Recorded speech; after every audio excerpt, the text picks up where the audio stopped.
Hey guys, Pelican here, and welcome to my PvP guide for the new reworked werewolf. So in this will be the first of a two-part series, and in this video I'll be going through the basics of werewolf. And I recommend you watch it even if you are already familiar with werewolf previously, because a lot has changed and the gameplay is very different. So I'll be covering the class and race selection, basic PvP mechanics and gameplay, strengths and weaknesses of werewolf, and also how to make an effective PvP build for werewolf. So I'll also be uploading a second video which will go into the more advanced stuff and more technical stuff like specific combos and specific builds. So for now, let's just cover the basics and let's get into the video. Werewolf is no doubt one of the strongest PvP specs right now after the rework, but before you decide on playing one, let's first understand their pros and cons.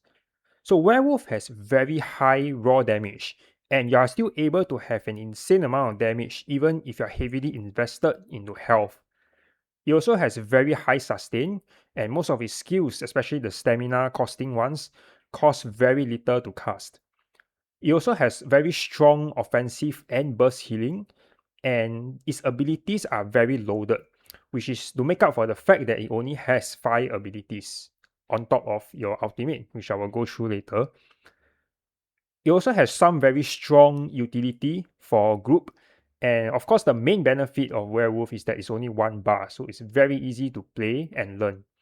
However, werewolf does have low resistance, although you can make up with it with higher health.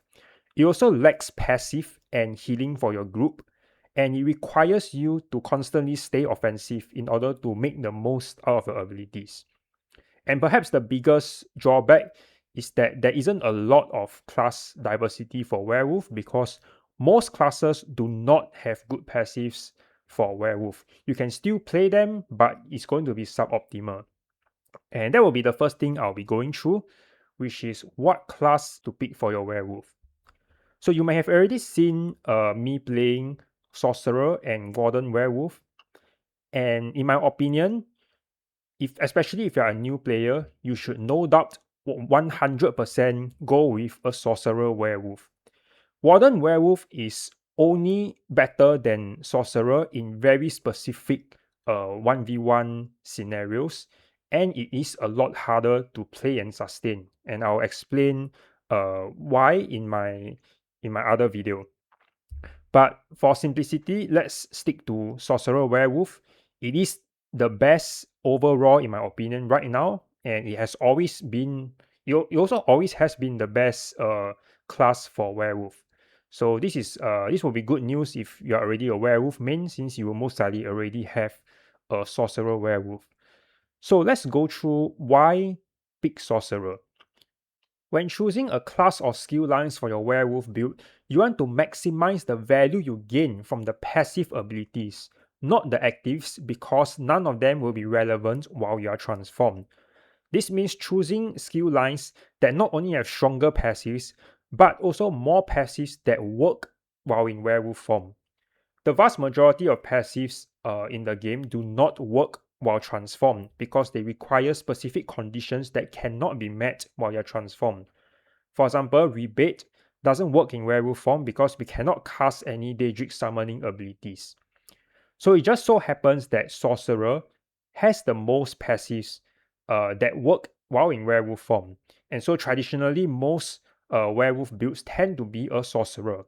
And Sorcerer still is, in my opinion, the strongest for werewolf. So let's quickly go through which passives work and why they're important. So Unholy Magic and Persistent both works, and they're important because they will help you a lot with a sustain. Blood Magic uh, doesn't work. However, with Conservation of Energy, it will work, and it's also a lot stronger. This is actually, in fact, the main reason why I choose to go with a Sorcerer Werewolf right now. With Conservation of Energy, you're getting a pretty large amount of healing and a lot of sustain for every single ability that you cast. And this also includes Breaking Free, Dodge Rolling, and Bashing. So you're getting a lot of value out of the Class Mastery passive. And it also increases your max mag and stamina. Power Stone also works in werewolf form. It will help you have an easier time maintaining your transformation, which I will be explaining more later. Expert Summoner also works. It increases your max stats. And Storm Calling has the best passives out of any skill line in my opinion. Capacitator gives you more sustain. Energized increases physical and shock damage, but the more relevant one is physical because a lot of your attacks will be physical damage. And Amplitude is probably the best passive right now because it does give you a lot of damage, especially when your enemy's health is high. As for class mastery, again, the most important and the core part of Sorcerer Werewolf is conservation of energy. So you should always have this passive. And for the remaining 4, only Font of Power doesn't work. The other 3 works. Personally, I like Calculated Defense. Spear of Influence, it works, but you have to put like a damage shield glyph, which I think is not worth it. And Static Reverberation also works, which gives you more damage. Let's get into the most important part of the video, the core gameplay mechanics and skill setup of Werewolf. In Werewolf, you have 3 mechanics to take note of: your ultimate, your fury bar, and your blood hunger stacks. Ultimate is what you use to transform and maintain your transformation. Before the Werewolf rework, you had a separate Werewolf timer bar to maintain your transformation. Now it costs 100 out at base to enter werewolf form, and while in form, 100 out will be drained from you every 10 seconds. And if you run out of out, you will be forced out of your werewolf form. 100 ultimate every 10 seconds sounds very hard to keep up, but you will see that there are many ways to reduce this later. Fury is a new and very important werewolf mechanic that I've seen many players neglect. And you can think of it as an ultimate within your ultimate. So your werewolf timer bar has been replaced by your fury bar. And you generate fury by casting abilities. And when your fury bar maxes out, your werewolf icon will be updated. And pressing it will give you a very strong buff called Rampage for 20 seconds. Rampage increases your damage by 15%, movement speed by 20%, and most importantly, all your abilities will be free, completely free for that duration. So as you can see, it is essential to build up your fury as fast as possible to have a high uptime for this ability. And that's why playing offensively and casting quickly is a very important part of playing a werewolf. The last mechanic is blood hunger. Casting certain skills will generate blood hunger stacks, and certain skills will consume these blood hunger stacks, which will empower the skills. So it works similarly to the Crux mechanic for the Arcanist class. But in PvP, this mechanic is not as important, and I personally don't pay much attention to it. And what is more important is that your ultimate and fury bar is well maintained. Also, Werewolf cannot sneak, but the sneak button is replaced by a detect ability. It costs a bit of stamina to activate, but it basically functions as a detect potion, and it will reveal anyone in stealth or invisibility nearby. So it is very useful when fighting Nightblades. Another mechanic is that you can devour corpses by activating a synergy for up to 4 seconds, and it restores a lot of health and ultimate when channeling it, but it leaves you stationary and vulnerable. So you have to be careful when to use it.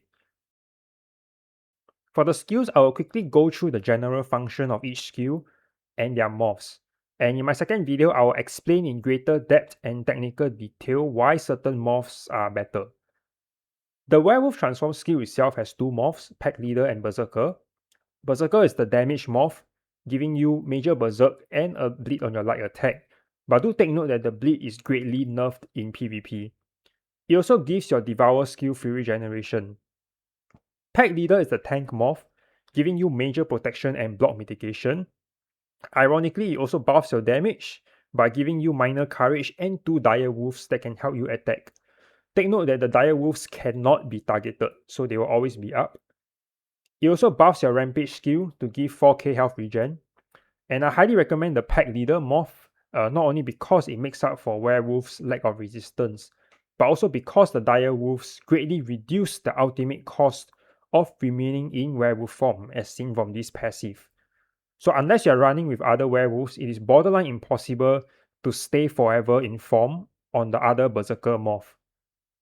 The Pulse ability doubles as both a gap closer when you're far and a powerful execute scaling dot when you're close. Brutal Pounce makes it AoE, while Furious Pounce lets the ability generate stamina and fury stacks. And I highly recommend Furious since, again, fury generation is very important on werewolf. Hersin's Bounty is your main burst heal. It is also your only mag costing ability, and it gives you back a ton of stamina every time you cast it. I highly recommend the Fortitude Morph for PvP because the damage morph may look appealing, but you will find the heal much weaker and the additional damage taken debuff very detrimental in PvP. Almost all your healing on werewolf skills off of HP, so you want to capitalize on it and stack health, so you choose the Fortified Morph. Raw is your main CC. It has a very large AoE sphere covering 10 meters, the largest AoE sphere in the game, and also probably just the strongest CC ability in the game right now. It's also one way of generating blood hunger stacks, and it gives your teammates a pretty nice synergy to use. One morph gives you major courage and lets you use your own synergy. The other morph converts the major savagery to evasion and protection, and it also applies major maim and cowardice. And from what I've tested, both morphs are extremely strong. Honestly, it's very hard for me to decide between both as well. But I personally recommend the Ferocious Raw morph if you're solo, so you can use your own synergy. But in a group, the AoE maim and cowardice from the other morph is an enormous amount of mitigation as well. So if you're playing with other werewolves, ideally you should have people running both morphs. So for the next skill, Gnash, I think there's no reason to not run the Rip and Tear morph. It gives you Sundered and Major Breach, both are very strong debuffs, and it also heals you for a lot. Again, the heal scales off of your max health. The other morph, in my opinion, is only good for PvE. So Rip and Tear, as you can see, is an extremely loaded skill.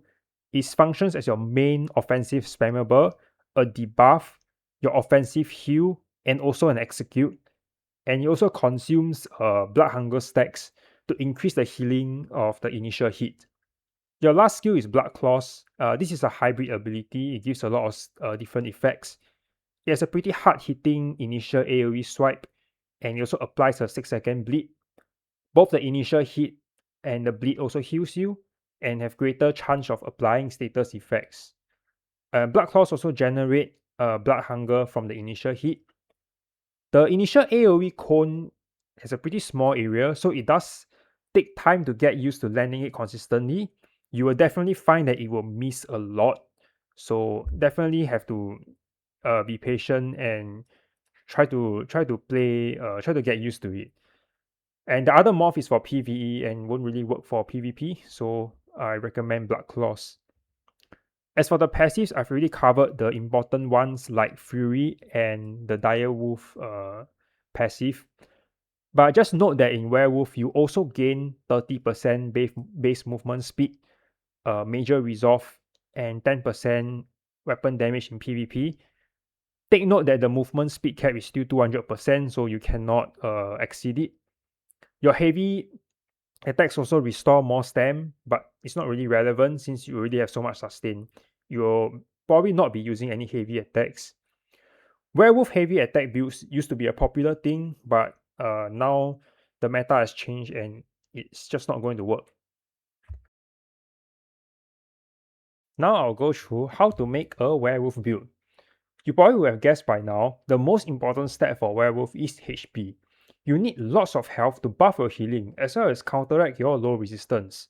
And based on my experience testing on the PTS server, I recommend a bare minimum of 40k health on werewolf in PvP. I have all points into HP attribute, and it might seem to people like a huge damage loss to run that much HP, but trust me, your damage will be more than enough, as you can see so far from the clips. For race, I think the good ones are Imperial, Orc, Nord, and even Breton for the spell resist.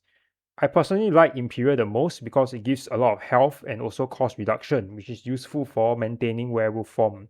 But if you are not looking to be like super optimized, any of the races should be fine. For Mundus stones, the best ones are Lover for pen, Lady for resistance, or the Lord for health. And for potions, I recommend armor pots. You can find the recipe here. But if you want a lot more sustain, the standard tripods will work as well. And for food, since you don't really need much regen, I recommend sugar skulls for more health and resources. So the most optimal way to build a werewolf is this. 2 5-piece sets, a mythic, and 1-piece trainee for the health. And I haven't really found a monster set that I like on werewolf, and I also find mythics to just be stronger in general. I've tested a lot of build combinations, and so far I've found the following sets to all be very good for werewolf.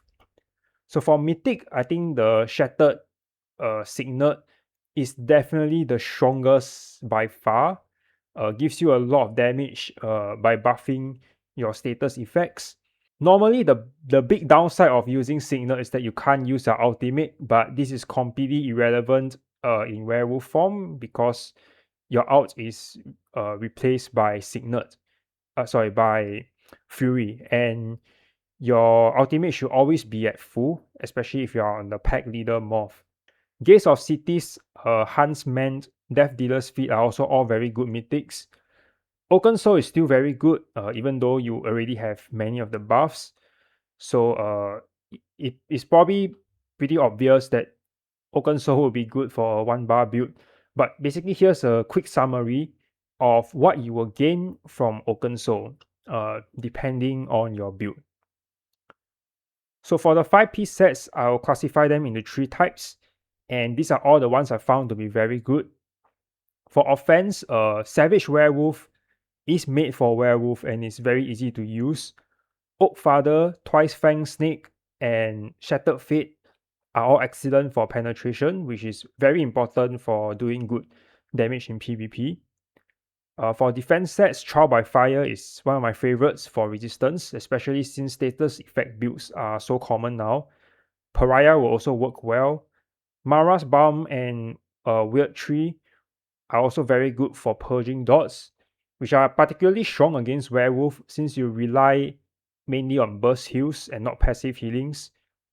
And I think even something like Warrior Poet could potentially be pretty good due to how strong HP stacking is. And there are also a lot of sets that give both. So Rallying Cry is a classic, it will always be good. Gives you both damage and crit resistance. But I personally don't use it because I think crit damage won't be as much of an issue in the upcoming meta. Serpent's Disdain also goes really well with the status Mythic. And Gore Thief is not only a good burst set for damage, but it also gives you a lot of health scaling heals when you roll. And of course, there are many more sets that will work, but these are the ones I find best. You can leave a comment if you have any questions or suggestions. Personally, I recommend having at least one set that gives you some kind of defense and one that gives some offense, and the remainder is really up to you how tanky you want your werewolf to be. For enchantments, I like pure HP enchants and healthy jewelry. But if you feel that your sustain is lacking, you can always run some tri-stack glyphs instead, since higher resources will make your sock passive conservation return more stam and mag. For armor, I've tested a lot of weight combinations, and I can safely say anything from 5 medium to 5 heavy works very well. Both medium and heavy are amazing for werewolf. I still run 1 light for the Undaunted passive. I'm definitely still experimenting with armor weights, but I think so far I like 4 heavy, 2 medium, or somewhere between the balance of heavy and medium to be the best. But really, you can run anything depending on your preferred playstyle. For traits, reinforce on heavy is very nice, and I especially like well fitted because as you will see later, rolling will be very important for surviving on werewolf. But you can run in pen over well fit as well. For jewelry, I go all damage glyphs. Mag or stem doesn't really matter, just depends on what you feel like you're lacking. For traits, I recommend healthy or protective. Infuse, bloodthirsty, and swift also work, but personally I prefer the defensive ones.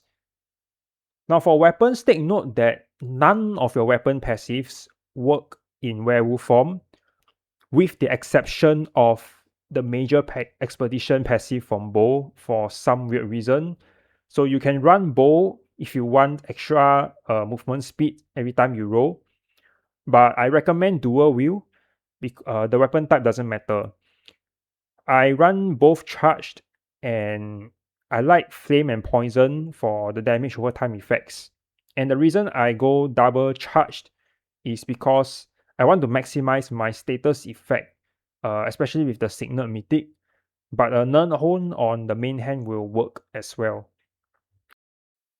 So for the CP setup, there are actually a lot of very good stars you can use, and I'm still testing on what's the most optimal, but I already have a very good idea of like which stars are worth using. So let's go through them. For the defense one, I think Duelist Rebuff is the best, just to reduce your single target taken. Focus Mending is also very good since all of your healings are single target. Cleansing Revival is very nice for removing negative effects on you, such as especially very powerful ones like Gerald Mountain's War Chief. For other defense, you can also run Ironclad and Resilience. Resilience is especially nice if you're not running any Impen or Rallying Cry. For offensive, I think Deadly Aim is probably the best since most of your target is single target damage.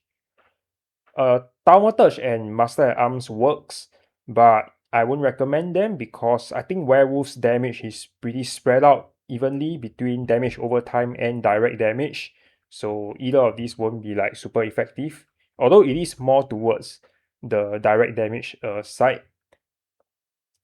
Another very good CP you can run is Force of Nature, especially if you are using the Shattered Path status Mythic. Exploiter is also nice for additional bursts since Fear does set off balance once every 20 seconds. Weapon Expert is also very good because your light attack is actually your main, will actually be your main source of damage. So it's pretty nice to buff it. I won't recommend any critical damage because I don't think Werewolf is suited for a crit damage build. You can also run Cutting Defense, which is very nice for, especially for draining the stamina of people since the damage reflected can be blocked. So if they are blocking, this is pretty good for draining their stam. For rate CP, the two CPs I would definitely run are Pain's Refuge and Survival Instincts. These are very strong in pretty much any build for PvP. And for the other two, there are a lot of things you can run. For example, you can run Fortified and Juggernaut for resistance. You can also run Boundless Vitality for HP. You can run Celerity for more speed. An interesting choice is also Strategic Reserve since your ultimate tends to remain very high on a werewolf. And personally, I wouldn't recommend running sustain CP, especially if you're on SOC, since you should have enough sustain. But if you feel like you're lacking sustain, you can always run Sustain by Suffering, which is very nice.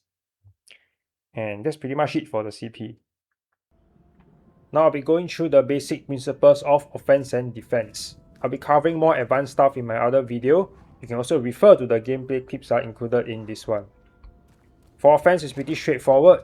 You want to keep up both dots at all times, and then pass on them with your main spammable, and CC them whenever their immunity is down or when they are in a vulnerable state. For example, I like to get them low with my attacks first, before fearing them to go in for the kill. You can also use a gap closer to close the distance if they are too far away. But personally, if you are not too far, I recommend sprinting to close the gap instead. That's because the gap closer does have a bit of a weird delay. So if you're not too far away, sprinting is probably faster. You can also use your Enduring Rampage to get a damage boost when it's up. So that's pretty much the gist of it. Keep up both dots, spam them, pass them with your main spammable, and CC when you need to. Very straightforward for a 1-bar build. Some important things I want to note. Blood Claws and Furious Carnage, I highly recommend keeping them up even if you're not actively trying to kill them. That's because they do give some very important bonuses. Blood Claws has a very nice heal over time, something that Werewolf lacks. And Furious Carnage is very important for generating Fury for a high enduring rampage uptime, which is a very important part of Werewolf. So that's pretty much for the offense. For defense, Werewolf does have very strong offensive healing, especially due to Rip and Tear, which has a very strong heal on its second hit. You will often see this crit for over 10k. Best offense is a good defense, and it's especially the case on Werewolf. However, there will be times where that's not enough and your health will start to drop a lot. That's when you need to resort to your main ability, your main heal ability, which is Hersin's Fortitude. You can also use this to restore your stamina when it's low. Now some simple rotations I would like to share. You can hold block while spamming your Fortitude heal. This is especially effective because of the stamina return, so you will probably not run out of stam. Most likely you will run out of mag first. Not to mention Pack Leader also has a small bonus to block mitigation.